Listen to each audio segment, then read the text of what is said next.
សូមក្រាបថ្វាយបង្គំសម្ដេចគុណចាស់គ្រប់ព្រះអង្គជំរាបសួរលោកនាងជាទីមេត្រីនៅថ្ងៃនេះកាសែតអាមេរិកដែលមានឈ្មោះថា The Wall Street Journal បានចុះផ្សាយព័ត៌មានមួយដែលធ្ងន់មែនទែនដែលប្រមាថទៅដល់កិត្តិយសគេឈ្មោះប្រទេសកម្ពុជាដែលយើងអានហើយយើងស្ដាប់ហើយយើងមើលទៅគឺយើងជឿចាប់ដោយសារតែ The Wall Street Journal បានដាក់ពាក្យមួយថា Scambodia ដោយភ្ជាប់ពាក្យ scam ភ្ជាប់ជាមួយនឹងពាក្យ bodia ហើយអាពាក្យ bodia នេះជាទូទៅយុវជនចំនួនក្រោយមួយចំនួននឹងពួកប្រឆាំងនៅក្រៅប្រទេសចូលចិត្តប្រើណាពាក្យហ្នឹងហើយយុវជនមួយចំនួននឹងពេលខ្លះខ្លួនឯងមិនមែនប្រឆាំងទេប៉ុន្តែអត់ដឹងថាការប្រើពាក្យហ្នឹងគឺជាការប្រមាថមាតុភូមិទឹកដីខ្លួនឯងប្រទេសខ្លួនឯងទេហើយឥឡូវហ្នឹងទីបំផុតទៅកាសែត The Wall Street Journal ដែលមានការិយាល័យនៅសហរដ្ឋអាមេរិកនៅទីក្រុងញូវយ៉កហ្នឹងបានប្រើពាក្យ Scambodia ជាការប្រមាថដ៏ធ្ងន់ធ្ងរមួយចំពោះប្រទេសកម្ពុជាយើងហើយនៅស្រុកខ្មែរយើងទទួលស្គាល់ថាកន្លងមកគឺមាន scam មែនប៉ុន្តែមិនមែនមានតែនៅស្រុកខ្មែរទេមិនមែនមានតែនៅស្រុកខ្មែរក្នុងតំបន់អាស៊ានយើងថៃនេះគឺជាប្រទេសទី1ដែលបង្កើតឲ្យមានទីផ្សារបណ្ដាញ scam ក៏ចេញពីថៃនឹងមកដែរបងប្អូនមានចងចាំទេឆ្នាំ2004 2005 2006នេះទីផ្សារបណ្ដាញនេះគឺកើតចេញពីប្រទេសថៃមកតាមរយៈការលក់ផលិតផលអាហារបំពន់អីចឹងទៅ cosmetic អីចឹងទៅដែលយើងឲ្យឈ្មោះថាទីផ្សារបណ្ដាញnetwork marketing ក្រោយមកដែលគេឲ្យឈ្មោះថា Ponzi scam ហើយវាជាផ្នែកនៃ Ponzi scam គឺកើតចេញពីប្រទេសថៃហ្នឹងឯងពីថៃមួយផ្នែកធំមួយផ្នែកខ្លះទៀតផលិតផលខ្លះទៀតចេញពីមកពីម៉ាឡេស៊ីពីឥណ្ឌូនេស៊ីហើយមានផលិតផលខ្លះទៀតចេញមកពីកូរ៉េសុទ្ធតែជាទីផ្សារបណ្ដាញ Ponzi scam ហើយ scam នេះគឺនៅថៃនៅតាមព្រំដែនបងយើងដឹងហើយបងប្អូនដឹងហើយគឺកើតឡើងច្រើនមែនតើប្រហែលមួយរយៈមុននោះតារាល្បីជនជាតិចិនត្រូវបានជិះយន្តហោះពីចិនមកចូលថៃចេញពីថៃទៅមីយ៉ាន់ម៉ាគឺតាមរយៈថៃគឺជាទីតាំងដែលចាប់ជនស្លូតត្រង់ជាច្រើនដើម្បីគម្រាមយកប្រាក់អញ្ចឹង The Wall Street Journal ចុះផ្សាយដែលមានចំណងជើងថា How cyber scam become a leading industry in Cambodia នេះគឺជាការប្រមាថកិត្តិយសណាហើយខ្ញុំយល់ថាចំណងជើងនេះគឺជាប្រភេទចំណងជើងមួយដែលថៃហាក់កំពុងសហការជាមួយ The Wall Street Journal ដើម្បីបំផ្លាញកិត្តិយសកេរ្តិ៍ឈ្មោះរបស់ប្រទេសកម្ពុជាយើងហេតុអីបានជាខ្ញុំនិយាយដូចនេះដែលផ្អែកទៅលើទឹកតាំងនៃលក្ខខណ្ឌ 2-3 ចំណុចទី1នៅថ្ងៃនេះអនុទានដែលជានាយករដ្ឋមន្ត្រីថៃនេះទៅបញ្ចប់ឆ្នោតថ្មីនេះថ្ងៃហ្នឹងបានប្រកាសតាមរយៈការចុះផ្សាយរបស់កាសែតខៅសុតថាសភាវុធពេញឃ្លាំងហើយត្រៀមការពីបរណភាពទឹកដីជាមួយប្រទេសជិតខាងទី2បានដំឡើងកញ្ចប់ថវិកាជាតិហើយចំណុចទី3ហ្នឹងគឺផ្ទុះសង្គ្រាមនៅព្រំដែនមីយ៉ាន់ម៉ានិងថៃតាមរយៈទ្រនាប់នយោបាយរដ្ឋមួយដែលទើបតែបំបីពីមីយ៉ាន់ម៉ារដ្ឋក្រែនហើយរដ្ឋក្រែននេះគឺគ្រប់គ្រងដោយប្រទេសថៃហ្នឹងហើយនៅស្របពេលដែលប្រទេសថៃកំពុងតែមានសង្គ្រាមជាមួយប្រទេសកម្ពុជាកាលពីប្រហែលខែមុននេះបងប្អូនឃើញចេតនារបស់ប្រទេសថៃនេះឈ្លានពានប្រទេសកម្ពុជាយកទឹកដីប្រទេសកម្ពុជាមិនអស់ចិត្តទេថែមទាំងព្យាយាមបំផ្លាញកិត្តិយសកេរ្តិ៍ឈ្មោះប្រទេសកម្ពុជាទៀតបំបាក់ស្មារតីប្រជាពលរដ្ឋខ្មែរបំបាក់សាមគ្គីប្រជាពលរដ្ឋខ្មែរហើយរុញឲ្យប្រជាពលរដ្ឋខ្មែរហ្នឹងហើយនឹងរដ្ឋាភិបាលហ្នឹងប្រជាពលរដ្ឋខ្មែរមួយចំនួនហ្នឹងប៉ះទង្គិចជាមួយរដ្ឋាភិបាលខ្មែរទៀតបងប្អូនជាពេលវេលានេះគឺជាពេលវេលាដែលពិភពលោកកំពុងតែមានភាពស្មុគស្មាញរញ៉េរញ៉ៃមែនទែន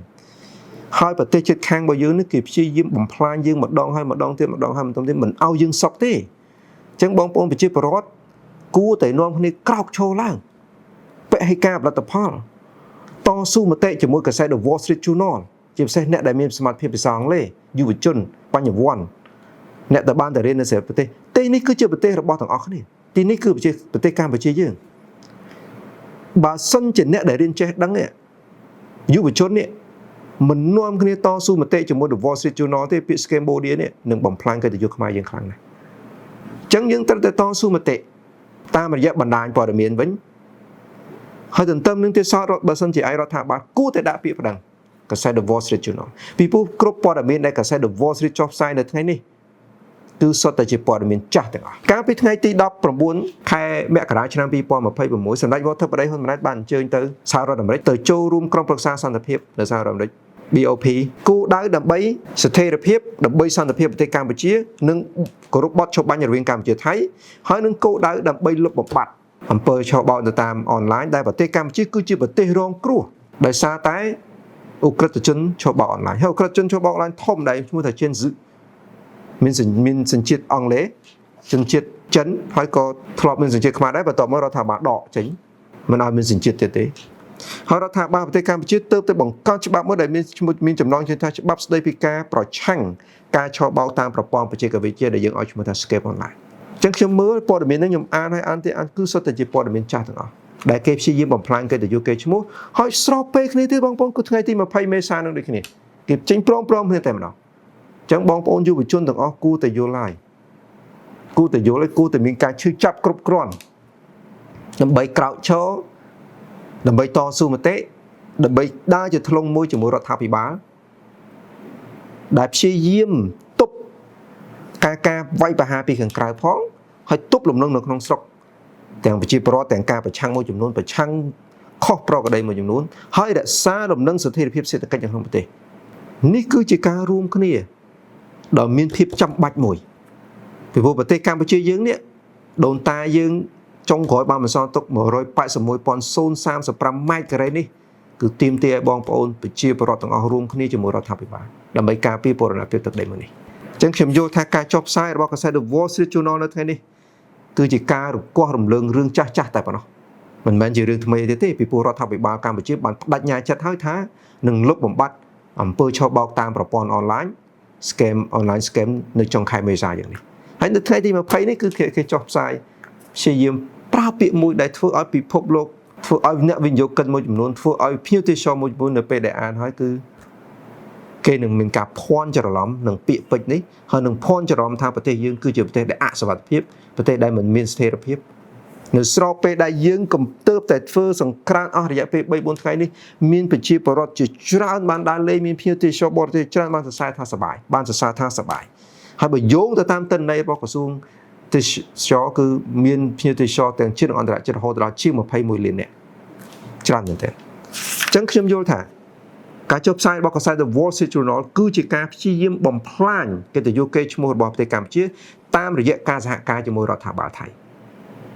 វាយបំបាក់ស្មារតីប្រជាពលរដ្ឋបំបែកបាក់ផ្ទៃក្នុងប្រជាពលរដ្ឋធ្វើវោហារសាសង្គ្រាមតាមរយៈប្រព័ន្ធព័ត៌មានធ្វើវោហារសាសង្គ្រាមតាមរយៈបច្ចេកវិទ្យាចឹងបងប្អូនទាំងអស់យុវជនដែលមានសមត្ថភាពភាសាអង់គ្លេសគួរតែនាំគ្នាក្រោកឈរតស៊ូមតិដើម្បីការពារកិត្តិយសកេរ្តិ៍ឈ្មោះរបស់យើងព្រោះទីនេះគឺទឹកដីកម្ពុជាទឹកដីដូនតាទឹកដីអច្ឆរិយៈជាទឹកដីអង្គរវត្តថៃបានបាញ់បំផ្លាញប្រាសាទព្រះវិហារប្រទេសបរទេសគឺមិនបានចុះផ្សាយឲ្យប្រងព្រឹត្តថ្កល់ទោសថៃទេដែលប្រាសាទព្រះវិហារគឺជាប្រាសាទបេតិកភណ្ឌពិភពលោករបស់អង្គការ UNESCO ថៃបានទន្ទ្រានយកទឹកដីខ្មែរអស់ជាង40ចំណុចទោះបីបើមានបទឈប់បាញ់ម្ដងទៅ2ដងកន្លែងទោះបីបើលោកប្រធានាធិបតីសហរដ្ឋអាមេរិក Donald Trump បានទៅធ្វើជាសាក្សីនៅទីក្រុងកាឡាឡាំពូរប្រទេសម៉ាឡេស៊ីយ៉ាងណាក៏ដោយហើយមានមេដឹកនាំប្រទេសជាច្រើននៅលើពិភពលោកធ្វើសាក្សីប៉ុន្តែថៃនៅតែបំពេញនៅតែមិនគោរពបទច្បាប់ហើយផ្ទុយទៅវិញមកដល់ពេលនេះថៃមិនទាន់បកគលទឹកដីមកយើងទេប៉ុន្តែថៃបែរជាព្យាយាមយកហេតុផលបែបនេះបែបនោះហើយដាក់បន្ទុកមកយើងថាយើងជាប្រទេសដែលមាន scam យកលេសທາງគេបង្ក្រាប scam ទេតាមពិតគឺជាទន្ទ្រានទឹកដីរបស់យើង 100% បាញ់វត្តបាញ់ហេដ្ឋារចនាសម្ព័ន្ធបាញ់សាលារៀនបាញ់ផ្ទះប្រជាពលរដ្ឋនេះមិនមែនជាការបំបត្តិ scam ទេប៉ុន្តែគឺជាចេតនាទន្ទ្រានយកទឹកដីតែម្ដងជារួមខ្លីមកវិញកាសែត The Wall Street Journal ដែលចុះផ្សាយប្រើពាក្យ Cambodia នេះគឺជាការសហការគ្នាជាមួយប្រទេសថៃដើម្បីព្យាយាមបំបាក់ស្មារតីប្រជាពលរដ្ឋខ្មែរទាំងប្រទេសថៃគឺជាប្រទេសដែលឈ្លានពានទឹកដីខ្មែរវប្បធម៌ខ្មែរអក្សរខ្មែរគ្រប់បែបយ៉ាងទាំងអស់អញ្ចឹងបងប្អូនអ្នកចេះយុវជនដែលមានសមត្ថភាពគួរតែក្រោកឈរនាំគ្នាតស៊ូមតិនៅតាមបណ្ដាញព័ត៌មានហើយរដ្ឋាភិបាលគួរតែពិចារណាប្តឹងកាសែត The Wall Street Journal ស្ដីអំពីការបំផ្លាញកិត្តិយសកេរ្តិ៍ឈ្មោះប្រទេសកម្ពុជាហើយយើងមិនគួរនៅស្ងៀមទេចំពោះការចុះផ្សាយមួយនេះហើយទាមទារឲ្យកាសែតមួយនេះសុំទោសនឹងចេញផ្សាយជាសាធារណៈម្ដងទៀតប្តឹងហើយឲ្យសុំទោសហើយឲ្យចេញផ្សាយសាធារណៈទៀតហើយយុវជនទាំងអស់អ្នកមានសមត្ថភាពទាំងអស់ជាពិសេសអ្នកដែលមានសមត្ថភាពសងលេគួរតែនាំគ្នាក្រោកឈរតស៊ូមតិឆ្លើយតបតាមបណ្ដាញសារព័ត៌មានទាំងជាតិនិងអន្តរជាតិទៅកាន់កាសែត The Wall Street Journal នេះសូមអរគុណ